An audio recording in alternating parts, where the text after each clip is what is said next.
Drawing small is already a challenge in itself, but drawing a husky is even more challenging because there is actually quite a lot of coloring that's really going on in a husky, especially with the white fur part. So let's go ahead and get right into it. These eyes, there's actually only one eye that I had to draw, luckily. Because this pose was absolutely majestic, it was gorgeous, it wasn't head on straight, it was more of a natural kind of pose. So I really enjoyed getting to draw this one just because of that aspect alone. Now, when it comes to drawing the white parts and the dark parts, there was actually quite a lot of different coloring that was going on, and you could see here that in the white areas I was incorporating some of those orange tones already, which is kind of weird because you don't really think about it.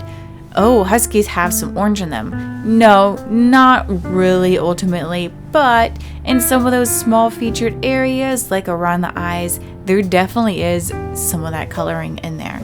So the ears, of course, I'm going to get into that a little bit here too. There's not a whole lot to it. They're pretty simple ears.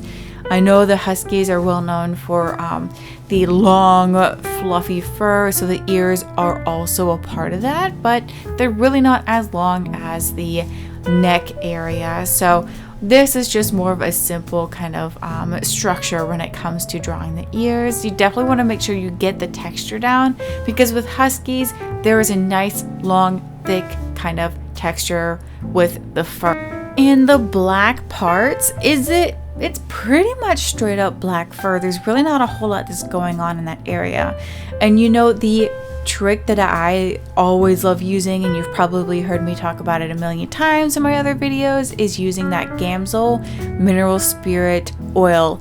And yes, it's odorless, don't worry, it's not going to stink up your whole room. So what I do is I use a little paintbrush and I just kind of paint that on there after a couple of layers, and it makes it all very nice and smooth. Luckily, because my hands would be cramping a whole lot if it weren't for that mineral spirit oil. The nose features, really not all that special, but you definitely want to make sure you're featuring some of those highlights. That way you can still kind of see where the nostril begins and where the rest of the nose ends. Same thing with the mouth here. Now there's a lot more white happening, but a lot of dogs actually have a lot of that darker fur underneath the nose there, so that actually does help to strengthen the shape of the mouth here. So I also have a nice rough outline before I got started, so I was able to kind of get that shape in a little bit easier.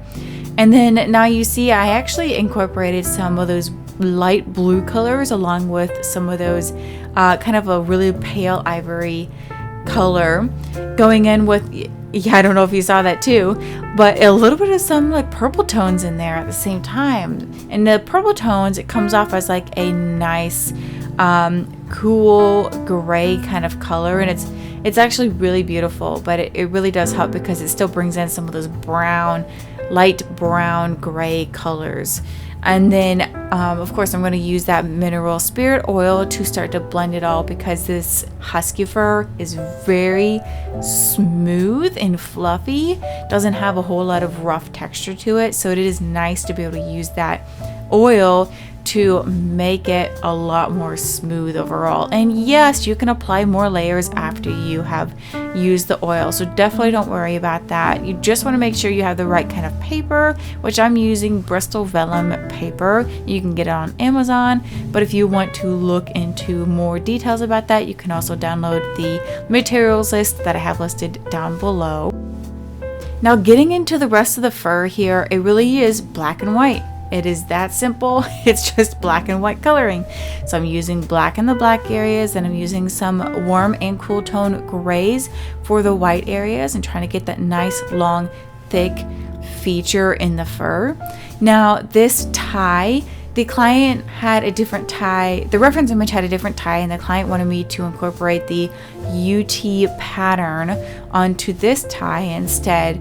And UT is the University of Tennessee. If you don't know, that is where I live and breathe and grew up in, Tennessee. So it's all about the orange and white. So I definitely I went ahead and incorporated it, and now I used my imagination when it came to that part. And you'll see, yeah, right now it looks flat in the tie, but you'll see I'm actually going to add some depth here. It's going to be a lot of fun. I used some darker orange in some of the more of the curved areas, and then incorporated some of that, a little bit of some like gray in there, just for the shaded areas as well. So you could see it's already starting to look a little bit more like it has some good depth in there, but nevertheless, it's more about the animal than about the tie. But I think it is kind of cool how the tie turned out overall. And you may think that we are almost done here, but there's a little bit more to go, just because I really want to make sure that I'm getting all of these nice details in there. So I'm going to add some blue tones in some of these white areas, and then come in with some of that more of the ivory, soft ivory color, to make sure that this animal looks a little bit more lifelike, because with Huskies, it's not just blue, there's a little bit of some warm tones in there. And one of my older Husky portraits that I did a long time ago was all straight up blue tones. And I thought it looked pretty at the time, but now that I'm more experienced, I'm like, okay, that does not look quite like a real Husky does. You also want to make sure you add the whiskers. That's super important. So get a black color pencil, make it super sharp, and just kind of very carefully add those whiskers. That is pretty much the last feature that you're going to incorporate in all animals. Now, this client also wanted me to incorporate the name within the portrait, so I went ahead and did that and then signed it. And I really hope that this video was helpful for drawing Huskies. Please let me know in the comments below if you have any questions. And don't forget to check out all those links down below if you want to learn to draw. But thank you so much for watching. Don't forget to like and subscribe. I will see you in the next one.